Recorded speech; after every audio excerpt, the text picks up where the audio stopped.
Halo semuanya, kembali lagi di channel Raja Galba ya. Nah, di video kali ini kita akan membahas tentang OJK yang secara resmi mengatakan bahwa sedang menunggu para pinjol-pinjol ini mengembalikan izin usahanya. Ya, apa Bang artinya? Artinya begini, kita bahas di sini dulu. Di sini ada yang tanya seperti ini. Aku laku lagi kenapa ya? Biasanya selalu ACC. Ini pinjaman dan paylater nggak bisa dipakai padahal nggak pernah telat bayar. Ada yang bisa bantu nggak ya? Di sini screenshotannya adalah pengajuan pinjaman tidak disetujui ini ya.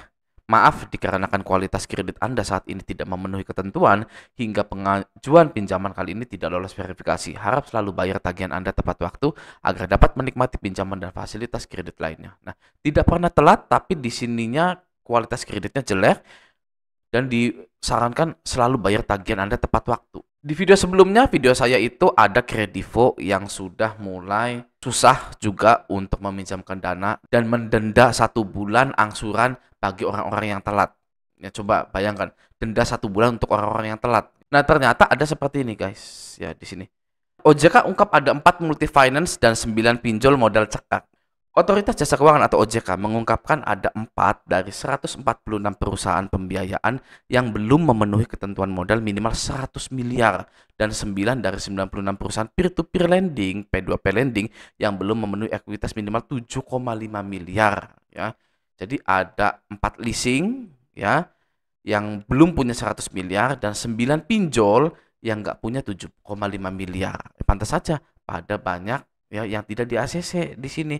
Aku laku, Kredivo dan lain-lain gitu ya. Nah, kita lanjut dulu di sini. Seluruh penyelenggara telah menyampaikan action plan, ungkap Agusman, Kepala Eksekutif Pengawas Lembaga Pembiayaan Perusahaan ini dalam konvers RDK OJK. Gitu, oke. OJK mengungkapkan pihaknya terus mengawasi rencana perbaikan yang disampaikan oleh perusahaan pembiayaan, baik berupa injeksi modal, penjajakan dengan investor baru, baik dari dalam dan luar negeri hingga pengembalian izin usaha. Nah, guys ya di sini ya, pengembalian izin usaha. Jadi OJK itu ya, jangankan sama masyarakat Indonesia, sama pinjolnya aja yang selalu memberikan keuntungan buat OJK, pemasukan buat OJK itu tidak peduli guys. Ya, ini buat barat DC-DC pinjol nih. Anda lihat ini ya, OJK nih ya. OJK mengungkapkan pihaknya terus mengawasi rencana perbaikan, terus diawasi ya kan. Kamu mau injeksi modal ya kan, nambah modal dari manapun saya tidak peduli, kata OJK-nya gitu ya. Penjajakan dengan investor baru, mau di dalam negeri, mau di luar negeri, terserah ya. Sampai pengembalian izin usaha. Pinjol miskin dilarang membuka usaha di Indonesia. Jadi OJK ini benar-benar bengis ya. Dengan masyarakatnya tidak peduli, dengan pinjolnya pun tidak peduli. Tapi itu kabar baik juga sebenarnya. Kalau OJK peduli, ya OJK itu tidak hanya mengawasi saja guys ya, tapi OJK ini menyuntik modal ya. Ayo ada modal di sini nih, ada modal di situ ya. Tapi OJK tidak, mereka hanya mengawasi saja. Sampai-sampai ditunggu pengembalian izin usahanya guys. Jadi resmi OJK ini sudah muak juga dengan pinjol, ya terutama pinjol miskin ya. Kalau Anda miskin, kalau pinjol miskin, pasti sengsara di tangan OJK itu. Ya, dan benar juga terjadi. Ya di sini ada beritanya seperti ini. Lender sulit tarik dana. OJK panggil pengurus dan pemegang saham P2P Dana Syariah Indonesia. Gitu ya. Lender itu investor. Ya, sulit tarik dana. Jadi investor yang sudah invest ke pinjol sulit untuk menarik dana. Itu kenapa? Ya karena tidak ada uangnya guys. Para pinjol-pinjol ini nggak bisa ngembalikin dana investor. Ya, itu yang pertama. Yang kedua adalah karena banyak gagal bayar. Apalagi alasannya kalau bukan gagal bayar, ya banyaknya gagal bayar gitu ya. Masyarakat sekarang sudah muak dengan pinjol-pinjol yang ada di Indonesia dan pembiaran-pembiaran kejahatannya. Ya, seperti teror, sebar data dan lain-lain. Mereka sudah muak, masih mending milih galbay dan mengikhlaskannya. Jadi guys, bagi Anda yang galbay-galbay jangan takut. Ya, OJK pun nggak peduli dengan pinjol. Kalau Anda di WA oleh pinjol gitu ya, waduh, serasa takut banget nih. Anda ingat-ingat betul video ini ya, karena OJK pun nggak peduli dengan pinjol, mau bangkrut mau enggak, ya kan kami hanya mengawasi gitu kan ya. Nah di sini ada yang bilang untuk yang pertama kalinya rumah saya diapelin, yang ngakunya dari Kredivo. Sopan sih datangnya, dia nanya tagihannya udah nunggak 3 bulan, kapan bapak mau bayar? Gue jawab aja belum ada uang, insya Allah ntar kalau ada uang mah dibayar. Tagihan bapak 2,5 juta pak. Gue jawab lagi ya insya Allah ntar kalau ada uang mah dicicil. Terus dia jawab nggak bisa dicicil pak, harus ada semua sesuai tagihannya. Terus dia minta foto selfie sama gua dan minta nomor telepon WA gue. Pertanyaannya, foto selfie dan nomor telepon WA yang gue kasih ini buat apa ya? Terus aman nggak ya? Terus misalkan kalau gue bayar tagihan ini, apakah gue dikasih limit lagi di aplikasinya atau lanjutkan galbay? Bagaimana menurut para suhu? Bagi-bagi dong pengalamannya gitu ya. Nah, untuk pertanyaan seperti ini ya, dia minta foto selfie sama gua dan minta nomor telepon WA gua. Pertanyaannya, foto selfie dan nomor telepon WA itu yang gua kasih itu buat apa ya? Terus aman gak ya? Nah, foto selfie itu akan diinput untuk laporan dia bahwa dia itu sudah berkunjung ke nasabah. Ya, apakah berbahaya? Tidak berbahaya sama sekali. Kenapa DC minta foto selfie? Karena di kantornya pun mereka itu dimarahin, guys. Ya, ini fakta yang ada dalam dunia pinjol atau dunia finance ya. DC-DC itu dimaki-maki, guys, di kantornya itu ya. Kamu kerja nggak? Bisa kerja nggak? Gitu ya. Kalau nggak bisa kerja, keluar aja, ngapain di sini-sini gitu. Nah, maka dari itu mereka pada foto selfie biar dikira kerja. Ya, padahal mah sudah foto selfie sama 3 kali orang gitu kan ya. Gak ada yang dapat, ya sudah, tidur di rumah kayaknya.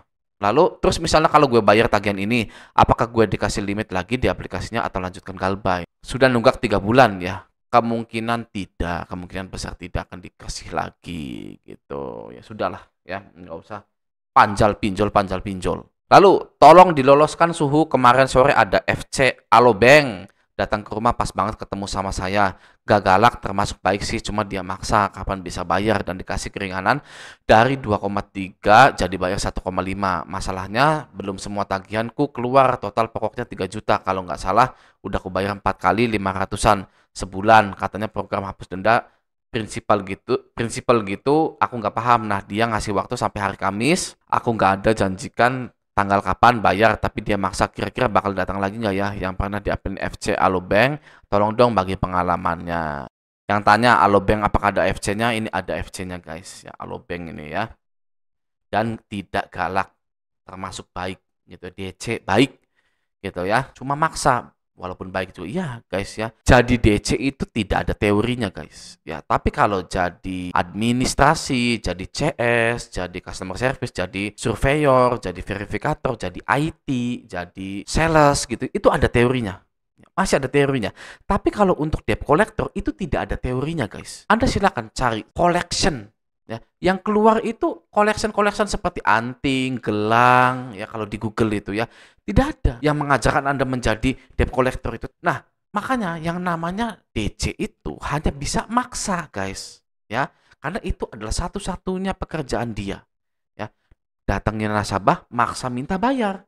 Orang Indonesia belum terbiasa akan hal itu. Masih menganggapnya itu adalah pertengkaran. Image DC pasti bertengkar, pasti ribut gitu ya.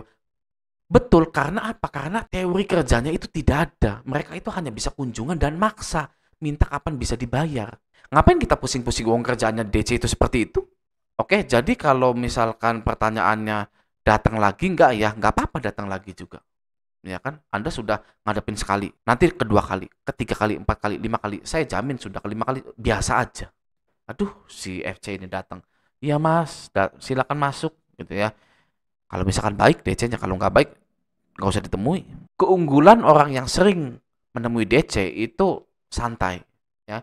Tidak perlu ribut-ribut, tidak perlu gimana-gimana, tidak perlu tegang gitu ya. Karena dia tahu DC ini pasti akan pulang ya ke kantornya atau ke nasabah lain, berangkat ke nasabah lain. Tidak mungkin di situ terus sampai seharian. Kalau sampai di situ seharian, patut dicurigai DC ini sudah resign ya, karena hanya menagih Anda. Oke, wajib dimintai kelengkapannya, lalu ID card-nya, ID card kantornya mana. Dan satu yang pasti tentang DC lapangan pinjol, jangan pernah bayar ke DC lapangan pinjol ya. DC lapangan pinjol ini berkunjung, bukan berarti Anda harus bayar ke DC tersebut ya. Beda dengan leasing bank koperasi ya. Mungkin iya, kalau leasing bank koperasi itu DC-nya seperti itu. Kita bisa bayar ke DC tersebut, dapat kwitansi asli resmi dari kantornya. Tapi kalau pinjol tidak bisa sama sekali. Pembayaran itu hanyalah melalui aplikasi saja. Virtual account harus nama perusahaan, jangan nama pribadi. Kalau DC yang ngejar waktu itu paling cuma 10 menit di Anda. Kapan Bu dibayar, Bu? Aduh, ya udah, kan nasabahnya biasanya janjiin gitu ya. Ah, nanti saya kesini lagi gitu kan ya. Udah, guys ya. Karena ngejar yang lain. Nah, kalau DC-nya seharian di Anda, patut dicurigai ya. Itu bisa jadi penipuan. Oke? Nah, semoga video ini bermanfaat. Sampai jumpa di video selanjutnya.